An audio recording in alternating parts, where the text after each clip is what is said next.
Welcome to the According To podcast. This is Jacob Citrin, Editor-in-Chief at accordingto.ca, and this is episode 26, Eric Lombardi.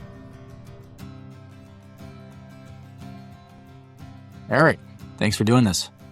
Yeah, I'm very happy to be here. Hope you're having a fun Monday. Oh, yes. So we had a lovely set of questions planned, but obviously today is coming off the back of a pretty eventful weekend with trade with the United States. On Saturday, Prime Minister Mark Carney called off trade negotiations with the U.S. So I really just wanted to start by getting your thoughts on the trade war and Ontario's place in it. And do you have a message for Ontarians in this time of crisis? Well, I think we need to be clear about what's happening. The United States is targeting specifically Ontario's industry to try to deindustrialize the assets that we have. We see this on trade with autos, and we see it in many other aspects. And so when Mark Carney says that we were attacked, yes, we have been getting attacked. But I think when it comes to provincial government, we have a role in supporting what the federal government is doing, but we still, 2 years now into this trade war, have not really grappled with the underlying weakness in our economy that predated these challenges. And there is a tremendous amount that we can give ourselves in our control that we should lose sight of as we pay attention to, whatever Trump has said latest on Truth Social, right? And when you look at things like productivity, which is not about how hard you work, but actually how much you can do in the same time as you could do before. Ontario has been one of the worst performing jurisdictions in the last 25 years anywhere in the Western world. And that's why wages are lower than they should be. It's why we don't have more resources to invest in education and healthcare. And it's why, we feel like we get taxed very highly and we're not seeing results. So we need to do things to address some of those foundational problems. And to me, there's a couple of areas I should probably just expand on quickly. We need to fix our housing system. And I think most people in the province are now aware that if people can't start their lives because they can't afford space to start a family or have a home, that not only are people going to be unhappy, but there's going to be huge effects on our economy and culture and society. So we need to fix this. It's for our economy, but it's also for the future of the province. We need to figure out how to build infrastructure in a better way than we currently do. Many of your listeners will probably know about the Ontario line now costing $2 billion per kilometer. Like spread your arms across. That's $5 million. It's a tremendous amount of money. And we see in Asia and in Europe, similar projects are being built for a fifth of the cost, if not less. And the opportunity cost to Ontario or a city like Toronto is 16 kilometers or 70 kilometers. That's transformative. So we know we need to get better at these things. And we know we have problems in the competition side of our economy. We have a lot of, monopoly and oligopoly businesses. We know that there are reforms that we can do there. And we know fundamentally we have the industrial base. We have the talent base. We have the pipeline to really have probably the best economy on earth, bar none, in the future should we want to. And so I think when I look at the trade war, I see all the short-term things that we're going to need to do, but I still wish that we use this opportunity in this moment to talk about the long-term reforms that are hard, because I think Ontarians and Canadians are in a place where actually we know we need to do the right thing for the future of our country. And I think we're ready to have these conversations as well. So you talk about the long-term reforms and frankly, that's in a time of such heightened passions and crisis, it's not exactly the sexiest avenue. How do you feel you can get Ontarians on board with that sophisticated, long-term, pragmatic planning? Well, I think it's like never let a good opportunity go to waste. Like right now is the right moment to sell Ontarians and Canadians on the hard things to make our country more economically secure, resilient, and prosperous. So this is actually the kind of time where you do these kind of things because people are paying attention and they are ready and they are feeling that willingness to give to the country that they care about. And so, number one, you got to talk about it. And I'm the only candidate in the Ontario Liberal leadership really trying to do that. And I think that's a big reason why, even among my competitors, I am getting the most attention in this race to begin with. And I think there's an opportunity for the provinces to take their leadership role on the things that, they've said that we should be doing, like interprovincial trade barriers and all of that, where we've seen very little progress. So this is the time to do more. It's a time for us to step up. And I think it's a time for us to talk about the big things and about why it matters that we do that. Thank you. I want to move on, but just before we do, you mentioned the president and Truth Social earlier on in one of the answers, and we're recording this on Monday afternoon, and in the last hour, Donald Trump and the Premier Doug Ford have been exchanging insults online, on Twitter, on the CBC. I'm curious, do you endorse what the Premier is doing right now? Do you think he's doing right by Ontarians, or do you think that he should be taking a different approach? I've gone back and forth in my opinion on some of this, because I really don't think that there's good reason to poke in the US in the eye for no reason. Like, go back to the Super Bowl ads, which kind of aired at a time where we weren't really in this fight. I thought that was inappropriate, and it only served to anger the US administration. But I think Ford has a unique charm and a willingness to be a bit of the bite to the bark. I don't know if I'm using that correctly, but it's hard for me to tell you if that's effective. But I know that in the media environment the Americans operate in, they love this kind of folksy, tough guy defending his province against an unprovoked attack from Trump. And so I'm kind of curious to see how these things play out. But look, there's plenty of things that I disagree with Ford on policy, how we govern Ontario, how we've managed our economy, the corruption we see, all these things I'm happy to go after him on. But when it comes to trade, and when it comes to the front that we show for Canada and for Ontario, we have got to be united and standing together. And if Ford believes that this is the right strategy, and we've seen this pattern come time and time again, then I'm going to assume that part of that strategy is part of the Canadian team. They're working with the feds on it, and that there's intention behind it. And so, regardless of what I think, he has my support as a representative of our province to the people of America. Okay, so next, I want to talk about liberalism at large here. We put out an article a couple months back when you were being targeted and portrayed as a conservative wearing a red shirt. From my analysis, it was pretty clear that you're a centrist and something that I would call a classical liberal. But I'd like to give you an opportunity to set the record straight here and answer a question that's been on my mind really since this race kicked off, which is, what does it mean to you to be a liberal in the province of Ontario? And then what is your vision for the Provincial Liberal Party? Yeah. Well, I'm a liberal because I don't believe in that every solution has to be something that the government does, or that every solution should be something that the private sector does. I believe we have problems, and that we have solutions to those problems. And sometimes they require more competition and market solutions, and sometimes they require the government to get involved. And I think liberals are known for being the pragmatic party, sometimes in the ear of our opposition who thinks that we don't have real ideology. But what makes me a liberal is that I believe in liberal values that I think are at the central heart of Ontario and Canada. I believe in individual and merit, and not judging people based on the broader characteristics that we see.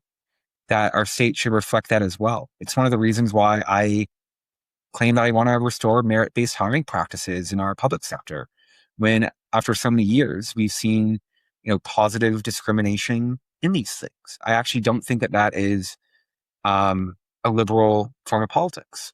I believe in the value of free enterprise and entrepreneurship to be able to create wealth for our economy and opportunities, and that risk takers shouldn't be punished or maligned. I think that we should be more ambitious. I think we should value speech and exchange and the mess that democracy can be because it makes us stronger. I believe wholeheartedly that the fundamental principles that liberal society should give people equal opportunity and protect people from downside risk. And that means that we have to have a great education system, which is the great equalizer and has always been between people. And that, we need healthcare to be universal because it takes risk out of people's lives and people shouldn't fall into dire straits from no fault of their own, right? These are all really important liberal ideas and they're what makes me a liberal and they're what make me, I think, a Canadian too. Okay, you hit on healthcare, and I think there is this impression that the province's healthcare system is running on life support right now. At the same time, it feels like we've tried nothing and we're fresh out of ideas. So can you point to something that you think is perhaps one of the fundamental issues with how we are handling the healthcare system at a macro level? Well, the big challenge in the healthcare system is the lack of capacity and lack of access. And so wait times are hard. And so people don't feel like they can depend on it. And so you need to solve capacity problems by creating more capacity. So that means more doctors, more nurses, more technology, more beds. And it means less dysfunction. It means way less bureaucracy. And this is a problem for everyone in the system.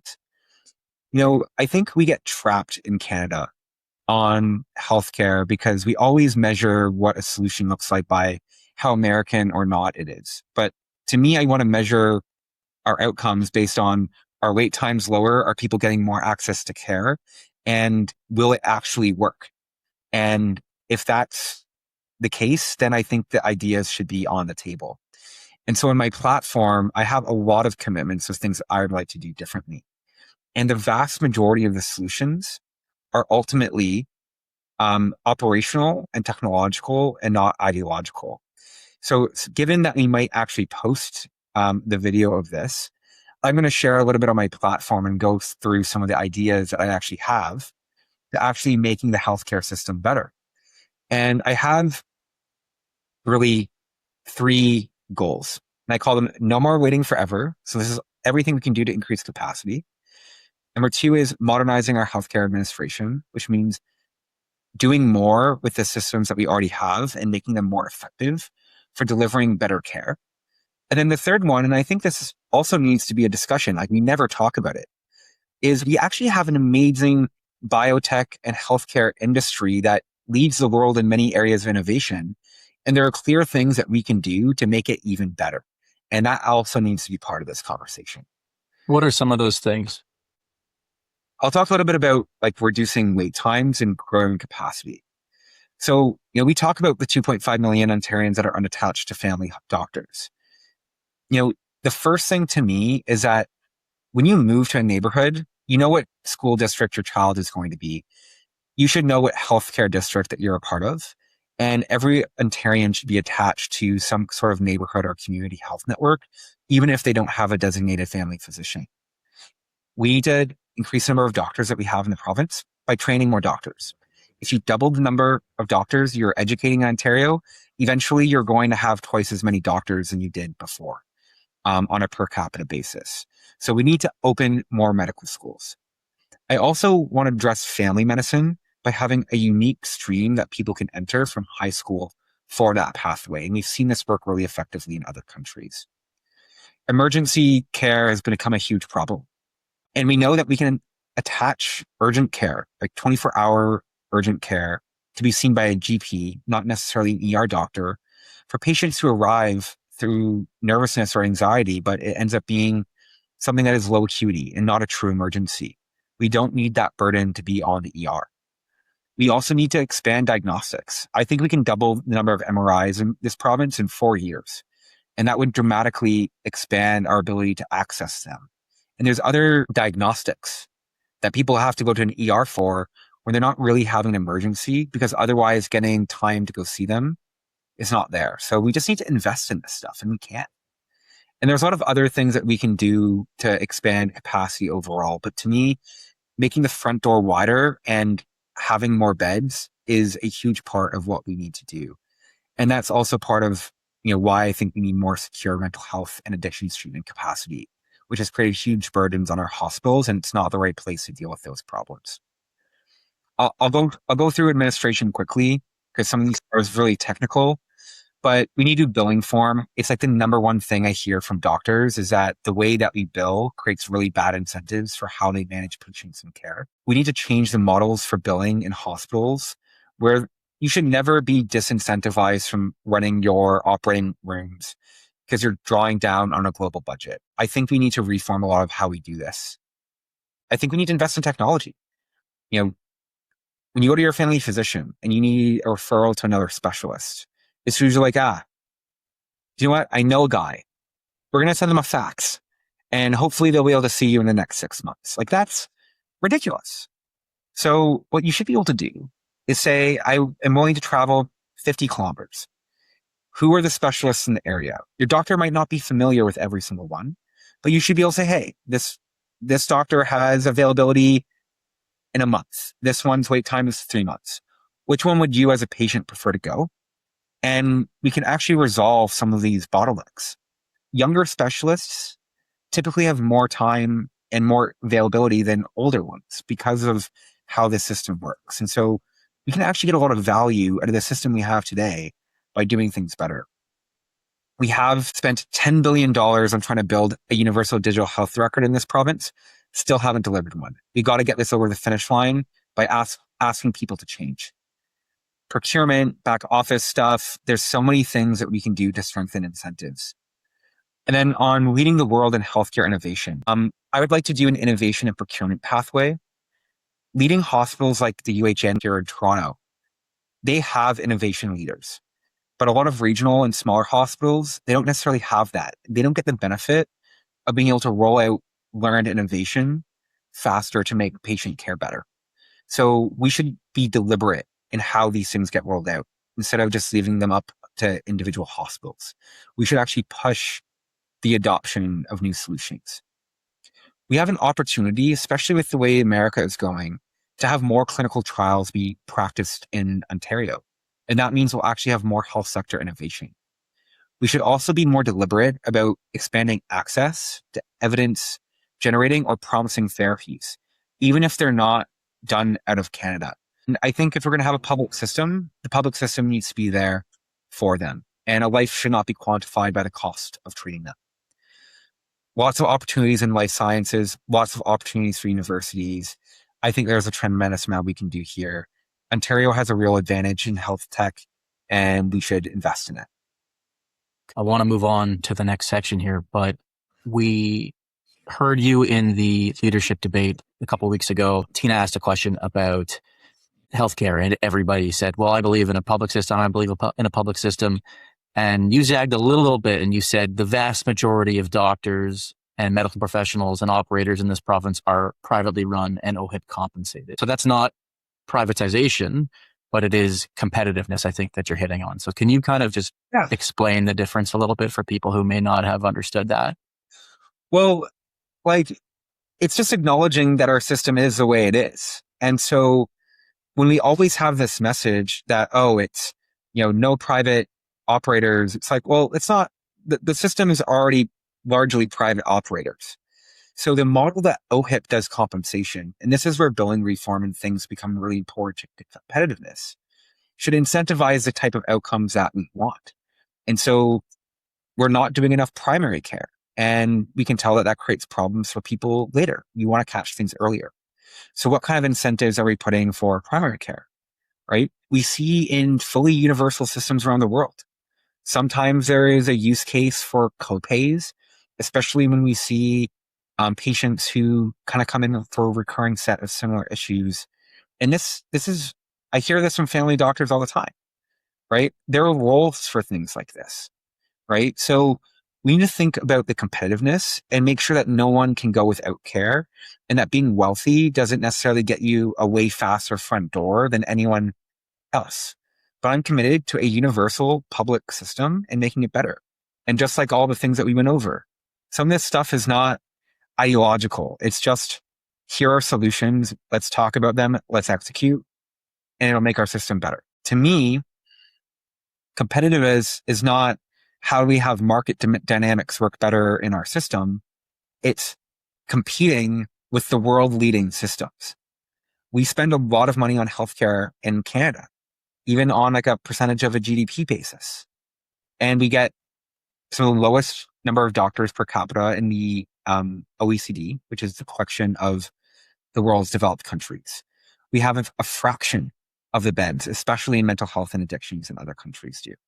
We have fewer access to diagnostics and MRIs than other countries do. And so we should care that the value of money that we're spending is like not translating into capacity outcomes that make the system available and high confidence for everyone in Ontario. So to me, we have to look at the incentives within that system, which is largely a privately operated system, to produce the better outcomes that we want. I want to move into an issue that is very near and dear to my heart, that does not get a lot of attention in the public sphere. So we're both in our 30s and our peers are starting to have families, and that's wonderful. I am a person who spent time in both the public and the private school systems here in Toronto, and I've always felt like I've seen and understood the merits of both.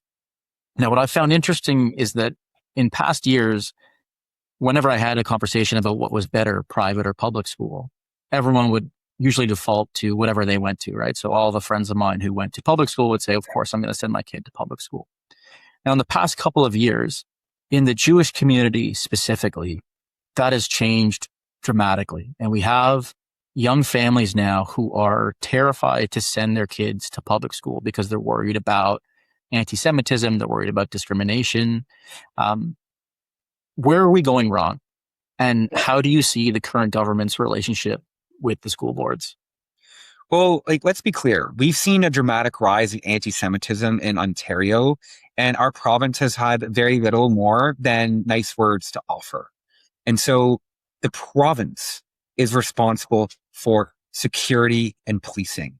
The province is responsible for universities and colleges. And the province is responsible for education. And so the fact that we're seeing these outcomes has been an abdication of responsibility by the premier towards this community, which is experiencing hate crimes and intimidation by far more than almost any other community in this country when you look at the relative size of this community.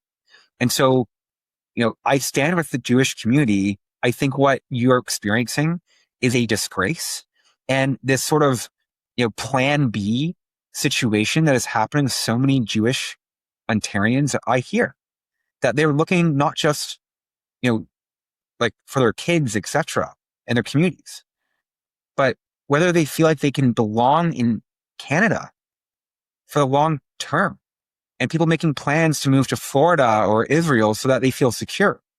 That should be a wake-up call for us to act. And so I think there's a couple things that we need to address. In K-12 schools, I do think that we need to come in harder on the board about how they are managing the teaching of these subjects within schools.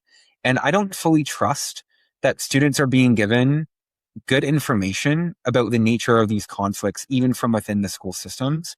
And that's going to have to change. And look, I don't take any sides in these global conflicts. Personally, I think the leadership of Ontario needs to be focused on what we can control here in Ontario. And every community is deserving of respect and security and the freedom to practice their faith. But we need to look at the outcomes. And the outcomes have been the attacks that we see specifically on the Jewish community and the disproportionate rise of anti-Semitism. When it comes to colleges and universities, I think that the province should uphold the IHRA definition of anti-Semitism. And when we see universities like, TMU not enforcing what they're obligated to enforce, they've committed to. And then when they found out that they were lapsing in their standards, they formed another committee to figure out why. And that's because they've been unwilling as an institution to provide safety and security as a policy to their Jewish students. So you have my commitment that we will deal far more effectively with these problems. And I realize there's another component here on both the policing and the judicial system and how we address these problems. So perhaps I'll go into that side of the conversation. Yeah, just before I think, Yeah. the federal government that has just published the case report on anti-Semitism in universities. And here's a few stats that I just wanted to call out. So 84% of Jewish students said anti-Semitism is a serious issue on campus. 70% said that their university is not taking it seriously. 72% of students said that they hesitate to disclose their Jewish identity. And 72% of students said anti-Semitism is seriously impacting their mental health. What can the province actually do to lean on these colleges and universities to make sure that they are enforcing these basic promises of safety and well-being for students? Look, there are measures the province can take, but if I am not comfortable with the level of seriousness that specific universities are taking, then I think the province needs to be willing to directly intervene. And I think that there is a role for examples. And I'll leave it at that. But I am willing to take this very seriously because when society becomes ill, and we've seen this throughout history and around the world. We know which community gets targeted first, and then we know which communities follow afterwards. So I take this very seriously. Okay, thank you. This one, you mentioned it a little bit and you hit it, and I'm really glad you did earlier, saying that the buck with policing and law enforcement stops at the province. I spent some time speaking to my city councilor this past spring after one of these anti-Semitic incidents, and I was just so overwhelmed that I wrote a very strongly worded email, which was, my little part of helping. But the counselor said, well, it's the police and the mayor who is responsible. And then the police say, well, we are beholden to our board. And the board says, well, we need help because they're coming from different parts of the province. This is an Ontario thing. Point is that there's a tremendous amount of finger pointing going on here. Exactly. Yeah. It's nobody's problem. It's not my problem. It's them. And, we'll say, oh, it's terrorism. So it has to be the federal government responsible. It's the province, right? Municipalities don't exist. The rights that Toronto has to govern and police are granted to the city by the City of Toronto Act, which is an act of provincial government. So if anyone in the provincial government tells you that this isn't their problem, they're lying. And I think we've heard a lot of the shifting from Ford and his government on this issue because they're unwilling to take responsibility. And so I would be willing to take responsibility for these challenges that the community is experiencing. And I think it's going to require a couple of things. Number one, our court systems do not have the resources they need to prosecute just about anything, right? Hate crimes do not get prioritized. They often take years to settle, and the punishments for them are very loose. It's going to take us working with the feds to make sure that laws can actually properly address these challenges more severely to create a greater deterrent against bad behavior. And then it's up to the province to fund our court and tribunal systems to make sure that we can adjudicate these problems quickly. So people know that justice will not be like years and years in delay. The second thing is we need to better define what constitutes free protests versus harassment. And I'm sorry, regularly bringing pots and pans and protests outside of a Jewish long-term care home in northern Toronto is not going to resolve the tensions in the Israeli-Palestine conflict. That is harassment. And we need to properly define what it is so that those who know that they are in violation of others' rights, right? Which is also a right to safety and security. And that matters. I also do think that we need to talk about expanding the role of bubble zones, not just beyond Jewish institutions, but clearly demarcated, high populations of Jewish residents, which we see time and again, that these protests are deliberately trying to harass. And so we need to both define what constitutes this bad behavior in a way that actually reflects the bad behavior that we see. And then we actually need our policing forces to enforce that law. And if Toronto Police Services do not, then the province will need to intervene. And if we we don't get the kind of speed from the judiciary that we need to prosecute clear instances of hate crime, then we need to provide the judiciary greater resources in order to move those cases faster. And to me, that's how we'll get to better outcomes on these issues. So you've mentioned now a couple times one of the solutions is to train more doctors, to give more resources to the court systems. That seems so simple, but obviously it isn't necessarily the most practical, or else we would have done it by now. Do you agree with that statement, or I what don't do you think think, it's Eric? a lack of practicality. I think it's a lack of will. The reason why I've put forward a fully costed platform is because I'm willing to tell you the trade-offs I'd be willing to make on the costs of doing those things so that we can make them happen. And it's as simple as that. Okay.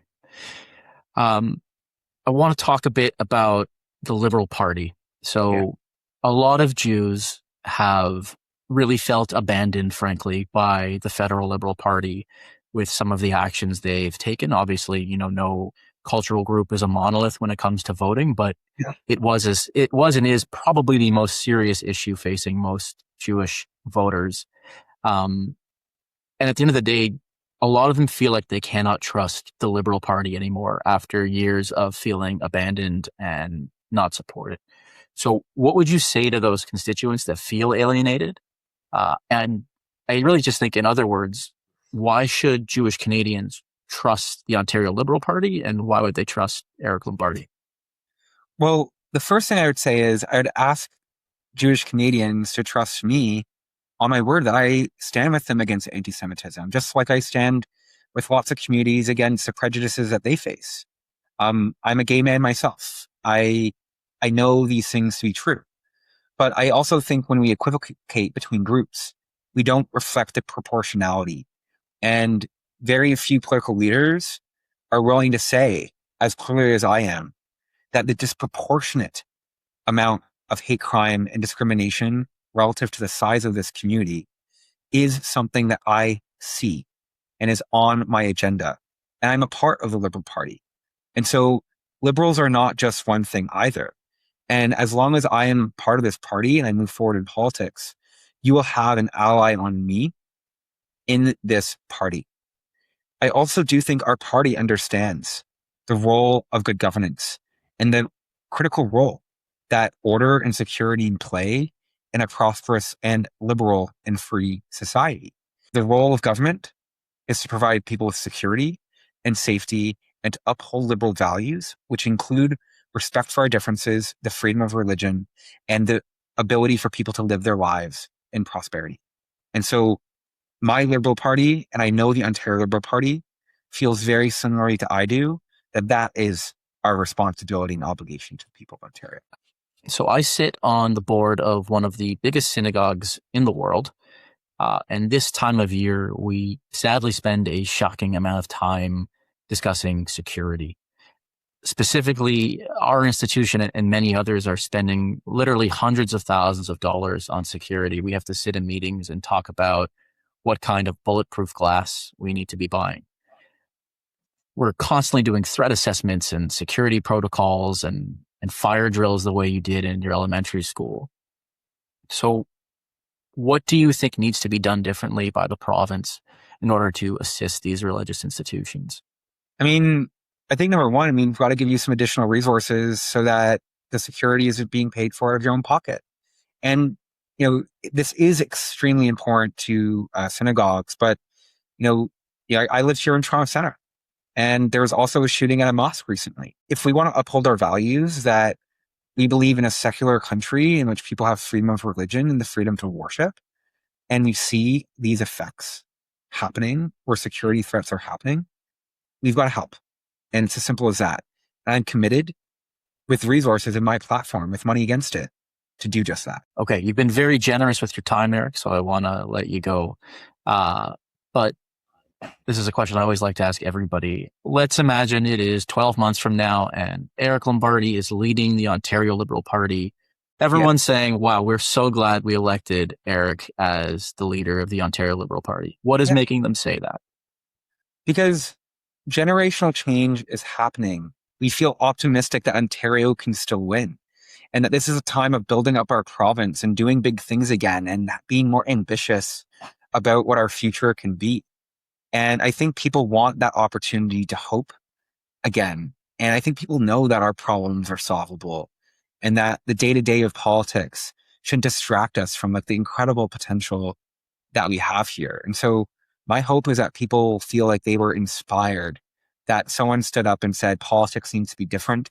It needs to be substantive and it needs to be ambitious. And I want to deliver just that. Eric Lombardi, thanks for doing this. Thank you so much for having me. It's always a pleasure, Jacob.